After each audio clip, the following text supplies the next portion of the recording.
कहीं सामाजिक सौहार्द बिगड़ने की गुंजाइश है कि यहाँ सामाजिक सौहार्द बिगड़ सकता है, मस्जिद पर रंग पड़ने से हंगामा हो सकता है, दो पक्ष आमने सामने आ सकते हैं। आपने भी सत्ता चलाई है तो आप ही सुझाव दे दीजिए कि कैसे करें, मस्जिद को ना ढकें तो क्या उपाय करने चाहिए सरकार को।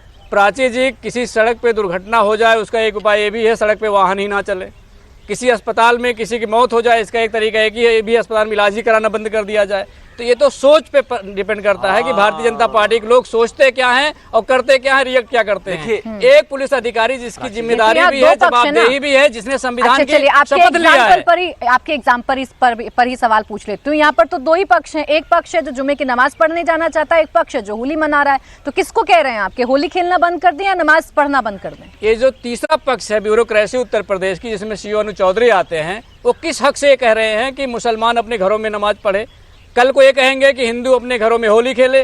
तो अनु चौधरी की क्या जरूरत है? इस देश में कानून अगर नहीं आप संभाल सकते हैं तो आप वर्दी को निकाल के धोखे पे टांगिए और अपने घर में आप आराम से गुजिया खा के बैठिए। आपने अपने बयान जीरो को छोड़ दिया ये बयान देने के लिए कि आप बयान दीजिए और माहौल में जितनी भी सांप्रदायिकता है वो खोलिए।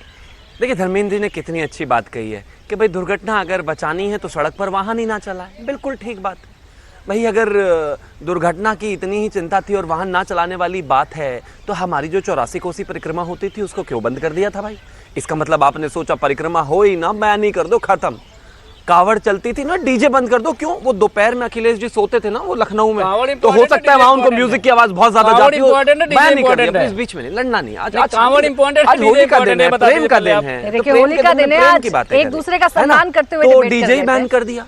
उसके अलावा जिस तरह की चीजें होती हैं इस देश में, उधर ममता बनर्जी को क्या होता है कि वो दुर्गा विसर्जन के समय क्या होता है कि वहां पर उसको बैन कर देती है, कोर्ट जाना पड़ जाता है।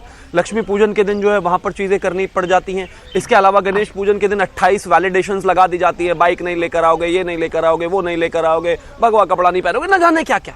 इसका मतलब तो आप भी यही कर रहे थे। मैं सिर्फ एक चीज कहना चाहता हूं, कानून व्यवस्था बनाने के लिए किसी भी राज्य सरकार की प्राथमिकता ये होनी चाहिए कि किसी भी दो गुटों में आपस में कोई लड़ाई, खास तौर पर किसी त्योहार पर किसी भी समय पर नहीं होना चाहिए। अगर आपके राज्य दर्जा प्राप्त मंत्री ये बोलेंगे कि आप त्रिपाल का बुर्का बना लीजिए, त्रिपाल का हिजाब बना लीजिए और तब आप बाहर निकलिए अगर आपको रंगों से परहेज है, तो ये तो सीधे तौर पर उकसाने जैसा ही हुआ ना। मैं मानता हूं कि इस तरह की इस देश में जो है कोई चीजें नहीं है। और खास तौर पर अगर मैं बात करूं तो भारतीय जनता पार्टी या फिर एनडीए का ये स्टैंड क्लियर है कि सब अपने अपने तरीके से अपना त्योहार मनाएं।